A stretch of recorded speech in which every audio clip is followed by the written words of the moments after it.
Thank you very much for the introduction, and let me thank the organizers for setting up such a nice workshop and for inviting me to share a little bit of the work that I've been doing. And the work that I want to talk a little bit today is in the context of like how to fundamentally measure magnetic fluctuations. It's not necessarily just restricted to magnetic fluctuations, but in particular trying to think of exactly how to use these spin defects as kind of like to probe these critical phenomena that can arise, for example, at phase transitions. And maybe one way to think of why these optically addressable spin defects are useful for sensing is that as kind of like Amir has emphasized, a kind of like high sensitivity. Another aspect that I think, and this is kind of like a picture I got from Aurora's, one of the Aurora's paper, they have easy integration with condensed matter platforms, so people are able to bring materials very close to these sensors to be able to measure their magnetic properties. I think an interesting aspect is they're all controlled with E&M, so you use optical fields to effectively initialize and read out, and microwave drive to kind of manipulate the system. And I think another aspect is that you have a point-like defect that gives you as good of spatial resolution as you might hope to get. And what we've seen is kind of like there's a very interesting line of work trying to leverage these spin defects to probe a variety of materials and to study a variety of phenomena. And maybe the motivation that I want to give is kind of like similar to like Amir's prescription of you have a sensor, but it reports something and you need a box that tells you about new physics. So as a theorist, why I'm interested about these particular like sensors is that you fundamentally have a very simple physical system. And so there's kind of like a motivation for coming up with new ideas for sensing schemes and new ways of kind of like extracting as much physics as you can from like the response of these simple physical systems. And I thought that it would be good also because a later talk to kind of like use this to kind of give an introduction, kind of connect some of the sensing schemes that people have been discussing so far in the workshop and kind of use that to motivate why I think that these kind of sensors are good for exploring critical phenomena. So I think, let me kind of give a quick theorist perspective of how to use these quantum sensors for sensing. And I think the simplest example is kind of like using using these sensors for doing some form of spectroscopy. And the idea is very simple. You have a sensor that is sensitive to some external parameter, and the moment you put it on the universe, its energy levels are going to shift. And if you're able to like initialize the spin and drive it, you can basically detect how big this energy shift is by sweeping across your microwave field. So for example, by seeing the fluorescence count and knowing where kind of like the bare frequency of the defect is, you can basically understand exactly the strength of your signal.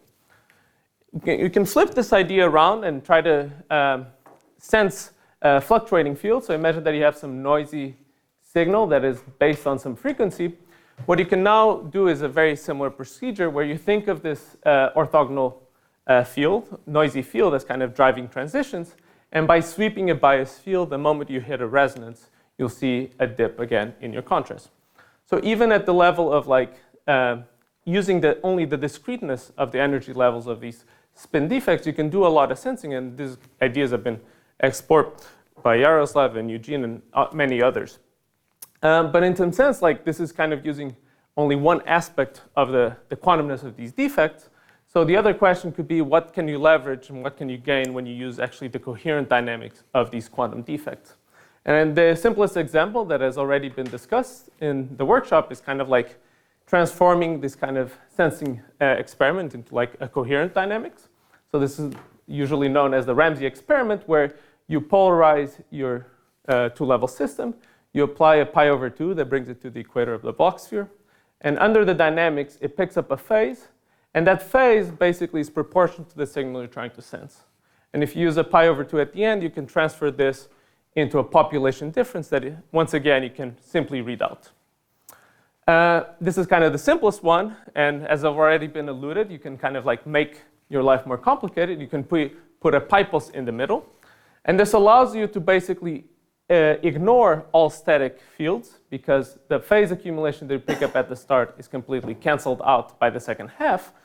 But you become effectively maximally sensitive to the kind of fields that whose frequency matches the profile of your spin echo.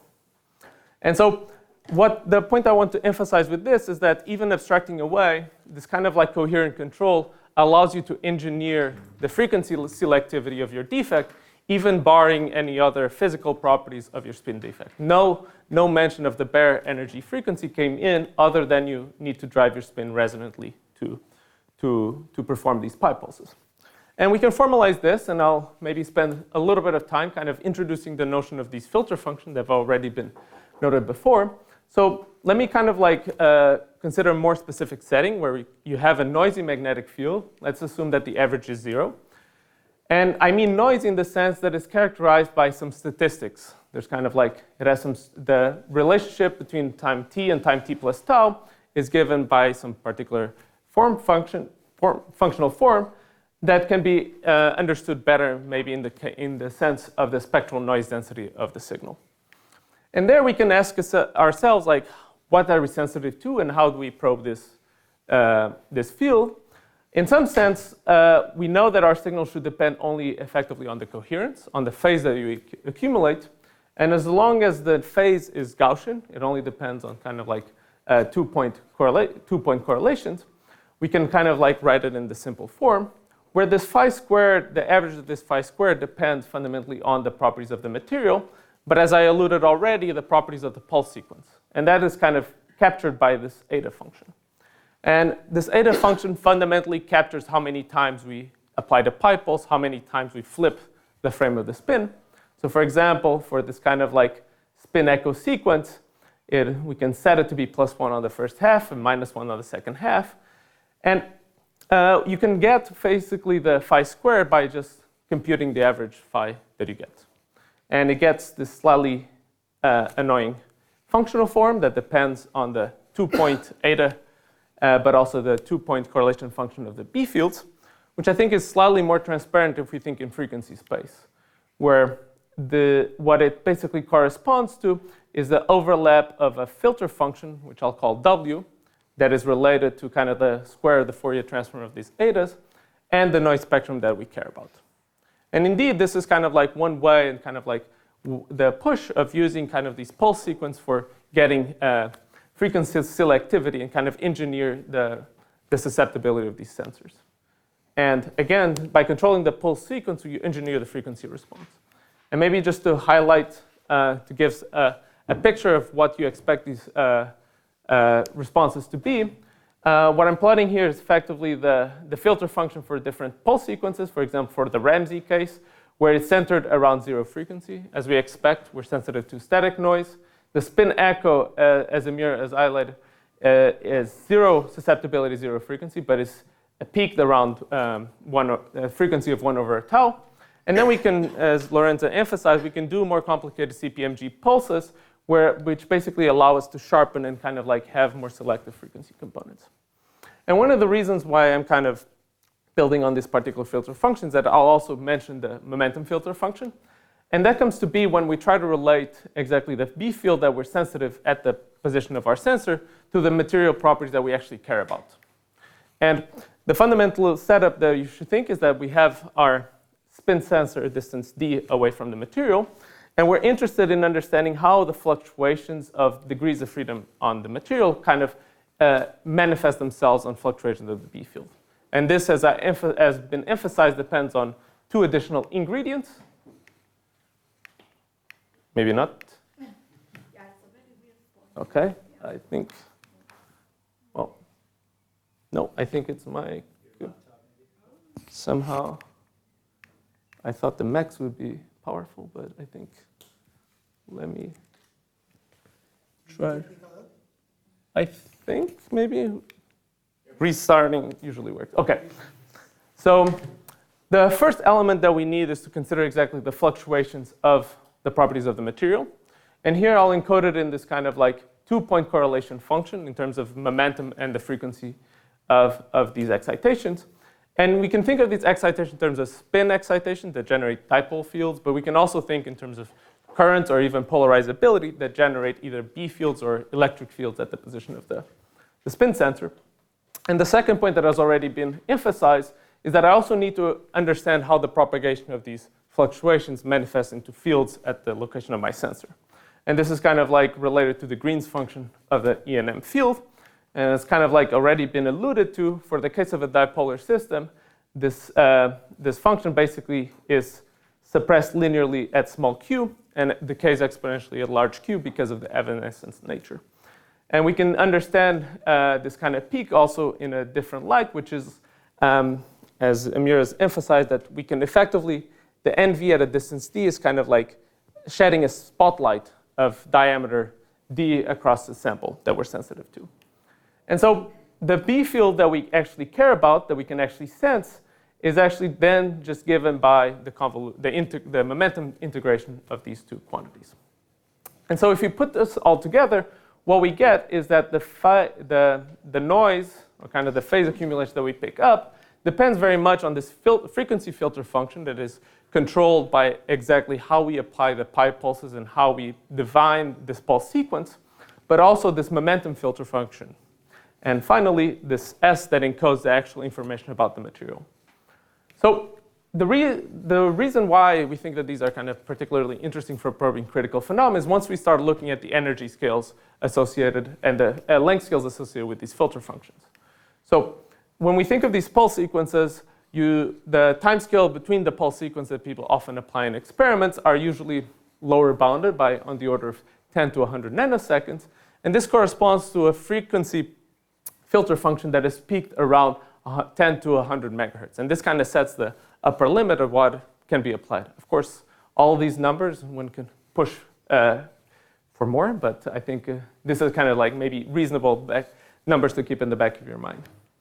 At the same time, at the geometry, we know that these defects can often have to be like either in diamond substrates or in these like tips. And so the distance that we're often accustomed to is on the order of like fews to tens of nanometers. That what it corresponds is like if we compare to a lattice length scale on the order of like a few angstrom or like sub-angstrom, we get that we kind of probe like a tenth or like a hundredth of like the Brillouin zone of the material. So if we think about this, this kind of like sheds light of using these techniques of T2 noise spectroscopy and T1 noise spectroscopy. It kind of puts us in a very nice parameter regime that allows us to probe different kinds of magnetic correlations that tend to be unavailable for other techniques, often associated with scattering.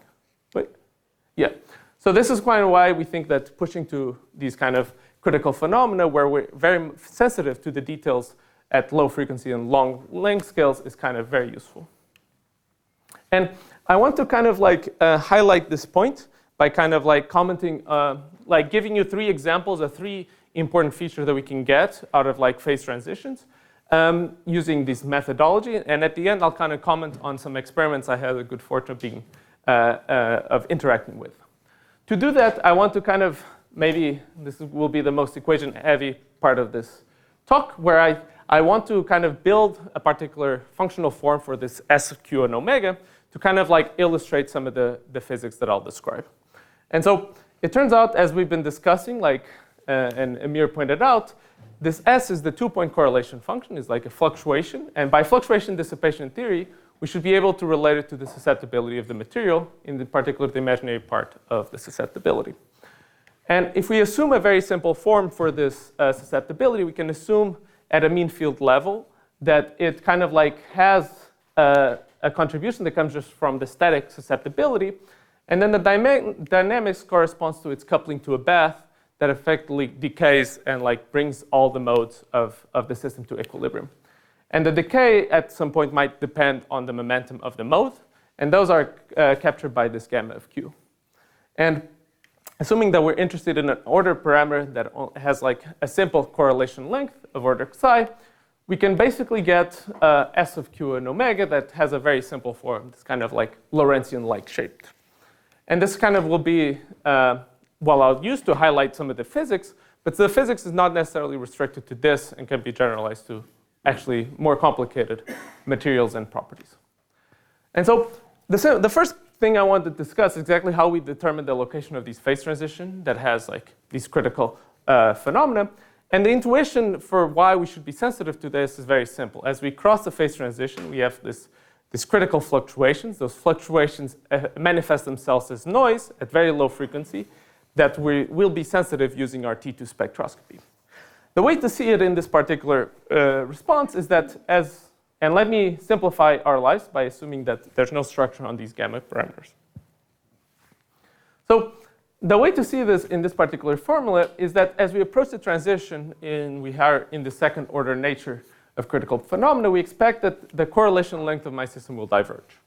And so what this means is that this C of -2 goes to 0, and that fundamentally my S will increase. And so by the fact that my S increases, that fundamentally implies that I have more noise. And we can actually test it out and basically use a spin echo sequence using this kind of like background noise. And what you see is that as you go to lighter colors, i.e. as you go closer to the transition point, what you see is that the coherence of my system, the spin echo population at the end, has a sharp decay. And so indeed, we see that we're sensitive to this higher noise. We can quantify this a little bit more. So let me define kind of like the T2 time scale as kind of like the 1/E behavior. And we can plot it, and indeed, we see a large decay exactly at the location of the transition. Fortunately, this kind of like curve actually has a lot more information. So we can look a little bit more carefully on the properties of this phi squared. And what we see is that it actually has two behaviors for this particular model. At early times, phi squared scales as tau squared, and we call this the ballistic regime.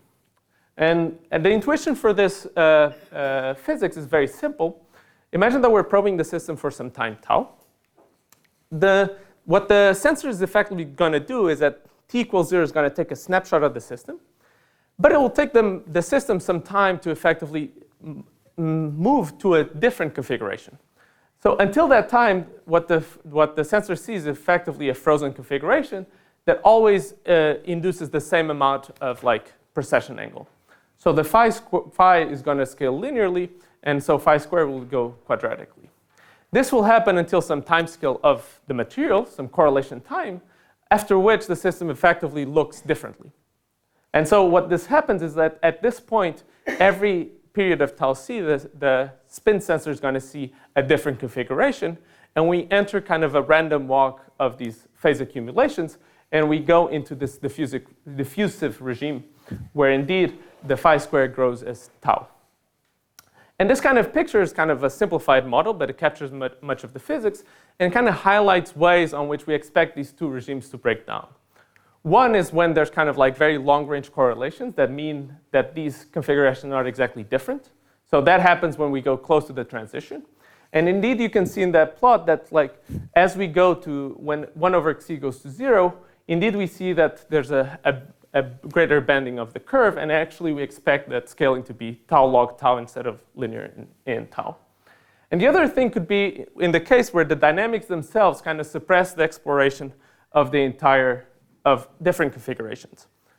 And in that case, what we have, an example that we can use there is to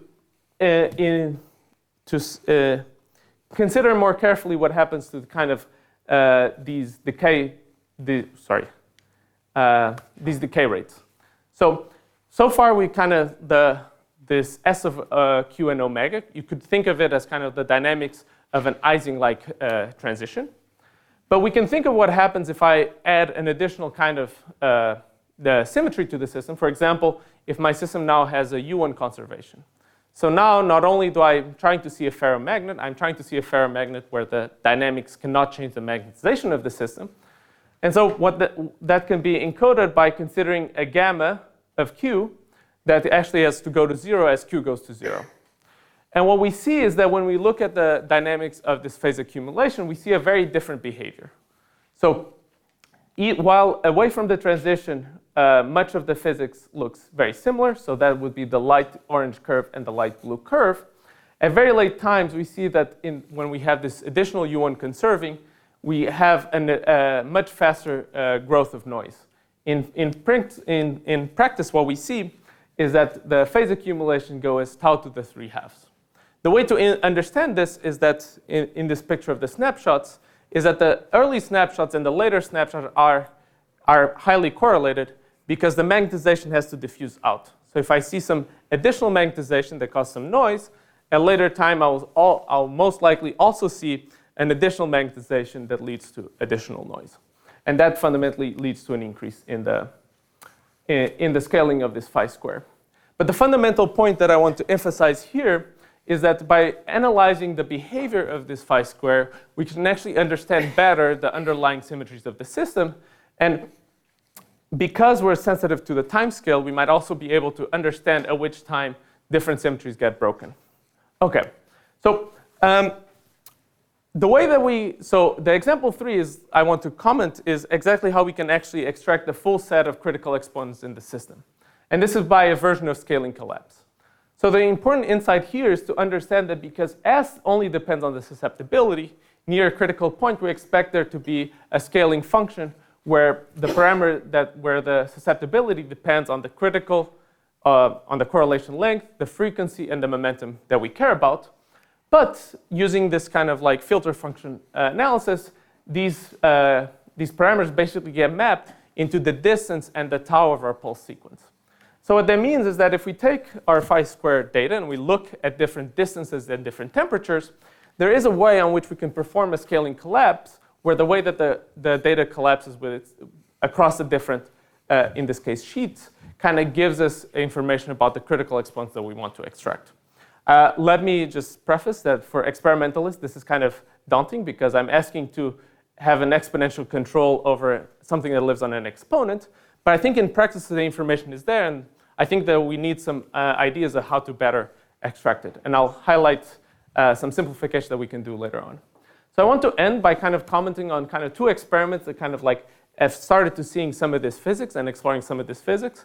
The first one is kind of Amir's experiment, where he was looking at this 2D magnet of chromium chloride. And the second is an experiment that is being wrapped up at Columbia of chromium boron strontium, I think.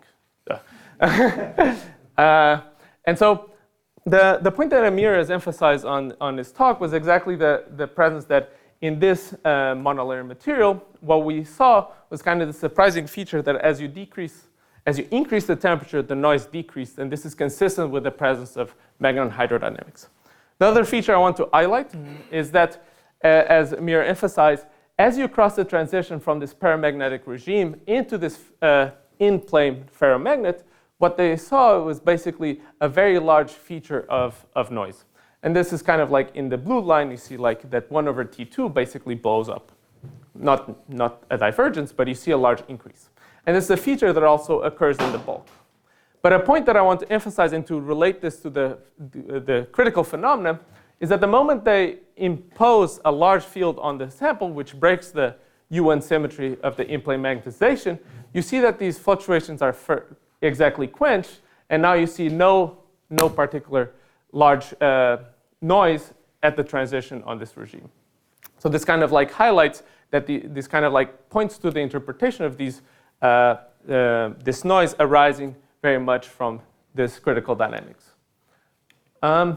Finally, let me comment a little bit on these experiments that are in preparation. So the material is a slightly different layered van der Waals magnet.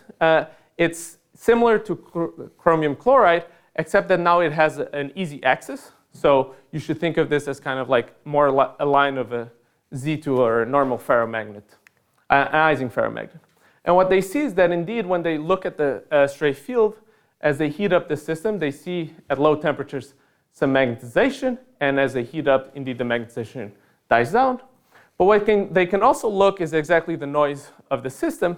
And what they see is fundamentally that as they increase the temperature, going from purple to green to yellow, they see that the noise increases for intermediate values. And if you look and plot of the noise as a function, and the noise and the stray field as a function of temperature, you see that the 2 transitions more or less align. And there's kind of like some details of like the formation of domain walls for larger temperatures. I'll just end with kind of a note that in this particular work, they've also been pushing for trying to measure the the critical exponent. And the thing that they've been trying to measure is exactly like how the correlation diverges as you approach the critical temperature. And the way that you've done is effectively using kind of like the simple model, this simple mean field model. that I alluded to.